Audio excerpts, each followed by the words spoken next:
के सभी गणमान्य पदाधिकारियों को और प्रदेश के सभी नागरिकों को मातृ दिवस की बहुत बहुत शुभकामनाएं और बधाई। जैसे भारत एक ऐसा पुण्यशाली देश है जहाँ की संस्कृति के अंदर प्रत्येक दिवस ही मातृशक्ति को वंदन और अर्पित किया जाता है। मातृशक्ति की महिमा का गुणगान हमारे ऋषि मुनियों ने विशेष रूप से संपादित किया।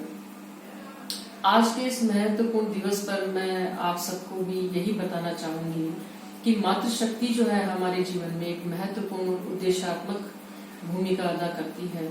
सभी के जीवन में जहाँ भी अगर ऊंचाइयां हैं, सफलता है और कीर्ति और यश है, तो उसका संपूर्ण श्रेय हमारी मातृशक्ति को ही जाता है। आज के दिवस मैं अपनी मातृशक्ति जो मेरी माँ है स्वयं, जिनका नाम चंद्रकला तिवारी है, उनके ऊपर आपको दो शब्द बताना चाहूंगी। वैसे हमारे अब्दुल कलाम आजाद जी ने कहा है कि अगर इस देश से भ्रष्टाचार और बेईमानी को हटाना है तो उसमें सबसे प्रभावी भूमिका माता पिता और गुरु ही रख सकते हैं।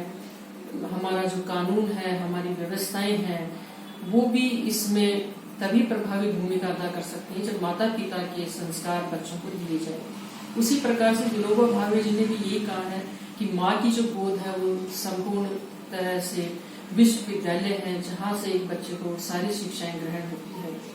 सभी महापुरुषों के जीवन में भी आप देखते हैं कि मातृशक्ति का विशेष योगदान होता है।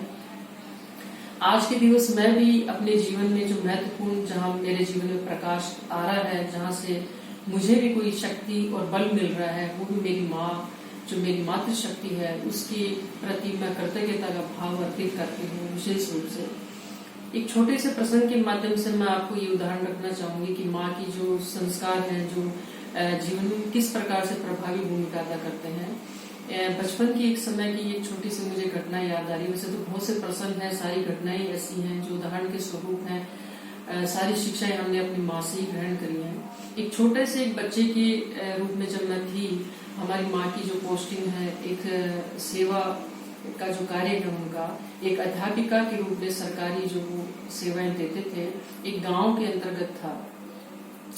वहाँ एक हमने किराए पे हमारे मकान था और वहाँ पे हमारी जो माँ है वो शाम के समय चूल्हे पे खाना बनाती थी। एक बड़ी सी हवेली थी, बीच में एक चौक हुआ करता है जहाँ साइड में एक चूल्हा रखते हैं और दरवाजे की तरफ एक खिड़की हुआ करती है जहाँ से बाहर से भी दिखाई देता है और ऊपर से खुलापन होता है कि जो चूल्हे की जो गर्मी है वो ऊपर निकलती है और उससे क्या होता है कि जब खाना बनता है तो उसकी जो सुगंध होती है वो भी चारों तरफ फैल जाती है। शाम के समय जब खाना बनता था तो उसकी जो महक है वो पूरे मोहल्ले के अंदर हो जाती थी और आसपास के जो क्षेत्र के जरूरतमंद के जो बच्चे होते थे वो शाम के समय अपनी एक एक कटोरी लेकर के और उस खिड़की के आगे आकर के खड़े हो जाते थे। मेरी माँ बिना किसी संकोच बस सभी को प्रसाद वितरण कर देती थी। कई बार ऐसा होता था कि हम सबके लिए तो कुछ चखने के लिए बचता था। हमने 2-4 दिन तक लगातार हम देखते रहे। बड़ा गुस्सा भी आ रहा था कि माँ ये क्या कर रही है, लेकिन माँ ने बड़े धैर्य से काम लिया और कहा बच्चों अभी आप देखते रहिए, धैर्य रखें। 4-5 दिन के बाद में बड़ा एक आश्चर्य का मैं बता रही हूँ क्या हुआ कि जो जितनी कटोरियां हम देते थे, जितने लोगों की वो सेवाएं वो हो रही थी, उसके बाद में 5वें दिन हमारे जो चूल्हे के आसपास इतनी कटोरियों की संख्या व्यंजन से भरी हुई वहाँ पे लाइन लग चुकी थी। और रोज का यही प्रसंग था कि मोहल्ले के जितने भी जो परिवार और जो लोग थे वो हमारे पास अपने घर से बना हुआ जो सामान होता था वो शाम के टाइम ला करके और वहाँ चूल्हे के पास रख देते थे। जब हम खाना खा रहे होते थे तो ऐसा लगता था कि 56 भोग हमारे सामने है। वो शिक्षा मैंने अपने माता पिता से सीखी, किस प्रकार से शेयरिंग और केयरिंग की जानी चाहिए, किस प्रकार से हम जब सेवाएं अपनी समाज में देते हैं, परिवार में देते हैं, खुशियां बांटते हैं तो वो कितनी दुगनी और चौगुनी हो जाती हैं। आज भी मैं उस प्रसंग को याद करके बड़ा आनंद महसूस करती हूँ, गर्व महसूस करती हूँ।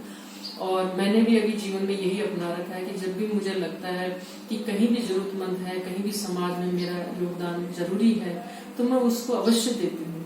इस संस्था के अध्यक्ष के नाते भी मैंने जितने भी कार्य किए हैं उसमें भी मेरी माँ की शिक्षा का ही पीछे प्रभाव है। और मैं जो भी कार्य संपन्न रूप से सफलतापूर्वक करती हूँ जबकि हमारी जो संस्था है वो एक राष्ट्रवादी संस्था है जिसमें न फंड लिया जाता है न दिया जाता है। लेकिन हम जितने भी बड़े बड़े कार्यक्रम करते हैं, जो सेमिनार करते हैं, सम्मेलन करते हैं, राष्ट्रीय पर्व मनाते हैं, किस प्रकार से कोरोना काल में भी हमने पहले भी सेवाएं दी और अभी भी हमारी जारी है, जो सब कुछ कार्य है वो साथियों केवल मात्र उस माँ की शिक्षा की बदौलत हो रहा है। किस प्रकार से शेयरिंग और केयरिंग हम करते हैं कि कहाँ से व्यवस्थाएं होती हैं वो मुझे पता भी नहीं चलता। मैं आप सबको यही बताना चाहती हूँ कि माँ की जो शक्ति है, जो माँ का जो प्रभाव है हमारे जीवन में, वो एक विशेष महत्व का है। वो संस्कारों में हमें जो स्वर्णिम उपहार हमारे जीवन का जो देते हैं वो अद्भुत है और अनमोल है। उसके आगे तो कुबेर का खजाना भी है, वो कुछ भी नहीं है। मातृशक्ति को वंदन करते हुए पुनः मैं आप सबको विशेष बधाई और शुभकामनाएं देती हूँ। जय हिंद, जय भारत।